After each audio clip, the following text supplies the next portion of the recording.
Pinay nga lakip sa namatay atol sa missile attack sa Israel. Pipila ka semana na ang nakalabay.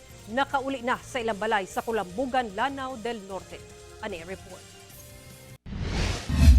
Hingpit na nga nauli sa ilang balay sa Kulambugan, Lanao del Norte ang patayng lawas ni Lucille Jean Olasiman Gersovich, ang usa sa Pinay nga namatay tungod sa missile attack sa Haifa, Israel niadtong April 5 tungod sa nagpadayong kagubot tali US-Israel batok Iran. Gikakurat gyud sa iyang mga ginikanan ni Lucille ang balita nga ilang nadawat gikan sa embahada sa Pilipinas sa Israel niadtong April 6 nga wala na ang ilang anak tungod na damay kini sa missile attack. Sakit kaysa kung una-una nga gumikan sa gira dito sa Iran, US ug Israel nga daghang nadamay nga mga inosente labi na sa akong anak.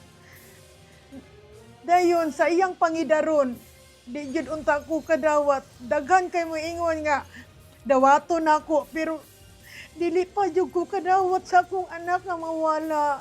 Pagpaklaro sa kabanay ni Lucille nga dili kini nurse. Miabot matud pa kini sa Israel, unom ka bulan na ang nakalabay. Human na minyo og Israeli national nga iyang naila sa Cebu. Wala sab sa hospital na hitabo ang missile attack. Apan sa panimalay sa iyang in-laws, diin sila temporaryong nagtiner tungod bag-uhay lang nakagawa sa ospital ang iyang father-in-law. Lakip sab sa namatay sa missile attack ang iyang bana nga Israeli national ug ang mga ginikanan niini. Gitakdang ilubong si Lucille karong Domingo, April 26. Pipila sab ka mga representante sa Israeli Embassy ang mibisita na sa haya ni Lucille ug nagpaabot sa ilang hinabang.